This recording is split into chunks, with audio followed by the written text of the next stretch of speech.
Chapter 7. Jews of Krakow! The announcement blared from the speakers. Get up! Get out! Get moving! 7,000 volunteers are needed for the resettlement camps. The asked for volunteers had not appeared in Skotsky Square the next morning, and the Germans were not happy. Just after dawn, they drove through the streets of the ghetto in trucks with big speakers on them, yelling at us to come out. It will be worse for you if you hide, they called. Come out now, and all will be forgiven. I didn't believe them. None of us did. Uncle Moshe, Aunt Gisela, and my cousin Zitka were all there with us. They had decided to come hide in our pigeon coop. So had the rest of my aunts and uncles and cousins. There were 12 of us, all crammed inside the little shack on the roof. It was too crowded, but there was no way we would turn them away. Everyone was afraid of this new announcement, and we had seen too many smaller resettlements to take it lightly. At least, all of us pressed together in the coop helped keep us warm. We couldn't start a fire, or the smoke would give us away. A gunshot rang out. Crack! A woman screamed. Pop, pop, pop, pop, pop, pop, pop, pop, went a machine gun. I scrambled to the little window in our coop where we'd hung a blanket to hide us. Yannick, no, my mother whispered. But I had to see. Across the street was a building that had been turned into a hospital. And I watched through a hole in the blanket as the Nazis pushed sick people out the door and down the steps. Some of them were too weak to walk and collapsed on the pavement. They cried out piteously. What's happening? Moshe asked. My heart was in my throat, but I managed to answer. Sick people. Old people. They're taking them out of the hospital. They can't be taking them to the work camps for resettlement, Moshe said. His voice was quiet but urgent. They would never take sick and old away to work. They're taking them to die, and anyone else with them. As I watched, the Nazis walked up behind the sick people from the hospital and started to shoot. Bodies fell on bodies, a great pile of them in the street. They fell with terrible screams. I pulled away from the window, unable to watch anymore. No, I said, they're not taking them away. They're shooting them right here. Not even Uncle Moshe had anything to say to that. My mother reached for my hand and pulled me back to her. We sat like that for hours, listening to the gunshots and the screams in the street. My younger cousins huddled next to their mothers, weeping, on and off quietly. I was terrified just like they were, but I wasn't going to cry. I was a man now, I reminded myself. I was a man, and I wanted to do something to stop the Nazis, to save my family. I asked myself over and over again, what could I do to help them? But I had no answer. Shkunk, shkunk. The big metal door to the roof rattled. Someone was trying to come through. I held my breath, listening. Shkunk, shkunk, shkunk, shkunk. Would the steel bars hold? Would whoever was on the other side start shooting? I watched my mother's eyes grow wide again, watched her chest heave as she breathed faster and faster. She looked like she might scream, which would give us away for sure. My father hugged her close, holding her face to his shoulder. Skunk, skunk, skunk, skunk. I waited for a gunshot. Waited. But then, for whatever reason, the rattling stopped, and whoever it was went away. We held still, none of us daring to breathe, waiting for someone to come through again.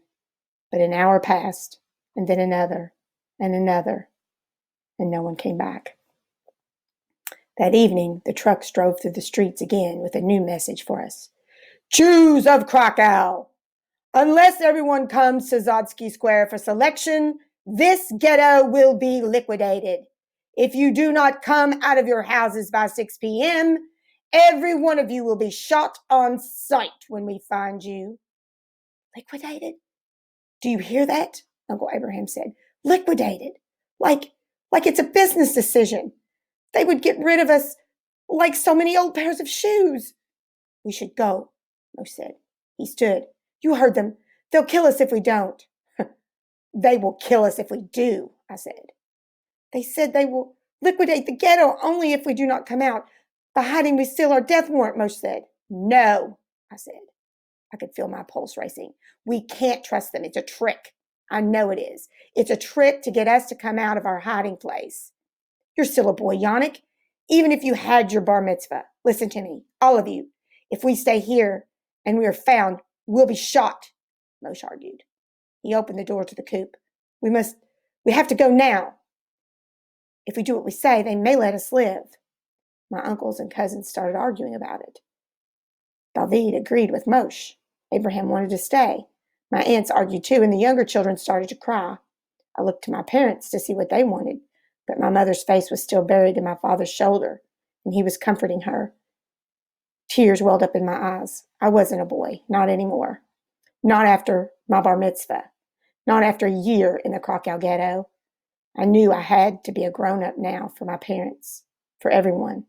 I pushed past Uncle Moshe and marched to the big metal door. I yanked off the steel bars and flung the door open with a clang. There, I said, go. If you want to leave so badly, if you want to hand yourselves over to those killers, then do it right now. But I'm not. I've seen what the Nazis think of us, how they treat us. We all have. So they kill us if they find us here. If we go down there on our own, they will most certainly kill us. At least if we hide out here, there's a chance they won't find us. That's a chance I'm willing to take. My outburst shut everyone else up. They all stared at one another without speaking until my father rose.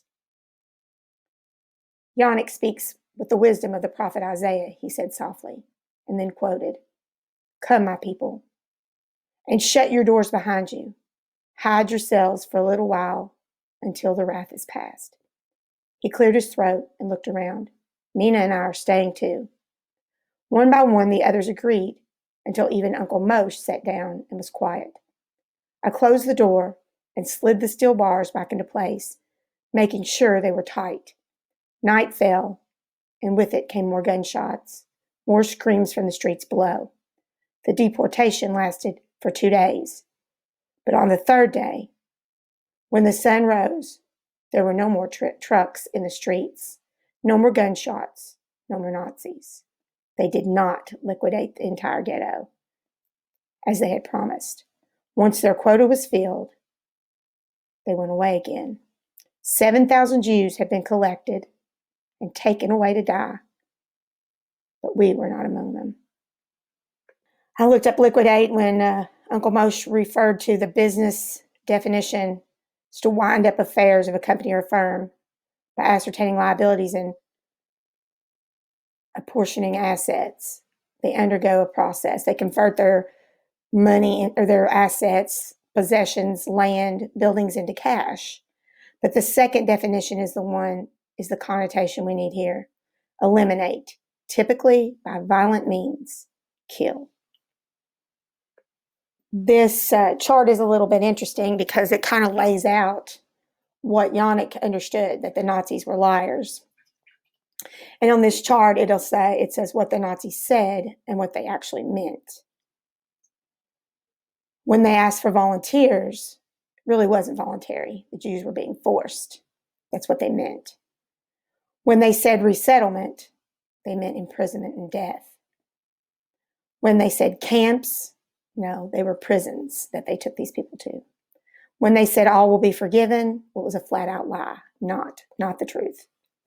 Selection meant transport to a prison. Liquidated, this like the definition we just saw, every person will die. It's cleared out. Deportation, normally that means sent out of the country you've come into back to your original country. No, to the Nazis, what they meant, sent to prison or killed. These are called euphemisms. A euphemism is a term for replacing a word or another word that is less offensive, blunt, or frightening. For example, we might say someone passed away rather than they died. So a euphemism is a nice way of putting something that's not very nice. And Yannick took it as just blatant lies. Papa talked about the prophet Isaiah when he said Yonick speaks with the wisdom of the prophet Isaiah. And then he quoted, "Come, my people, and shut your doors behind you. Hide yourselves a little while until the wrath is past." They said the possible meaning is to be patient under oppression until the threat is gone. Well, Isaiah was a Hebrew prophet who was believed to have lived about 700 years before the birth of Christ, born in Jerusalem, Israel. He was said to have found his calling as a prophet, and when he saw a vision in the year of King Uzziah's death. What he's talking about, I believe, if I remember my scripture correctly, was during the Passover, which Jews celebrate, there was an angel of death because the Pharaoh of Egypt had held the Hebrew people, which were Jesus' people, the forefathers of the Jews, had held them as slaves, and they were enslaved in Egypt for many years. And God had warned the Pharaoh, the Egyptian Pharaoh, to let them loose.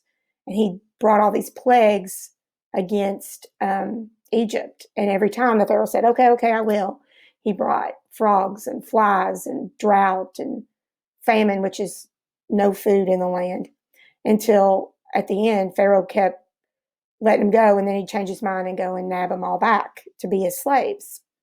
Well, finally, God had enough of Pharaoh not keeping his word and not listening.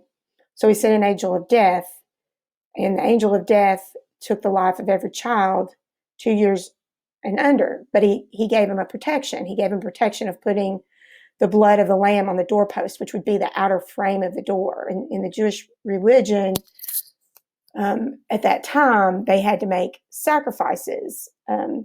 So if they obeyed God's order and put the blood on the doorpost, on the outside frame of the door, then when the angel of death came over, their house would be spared.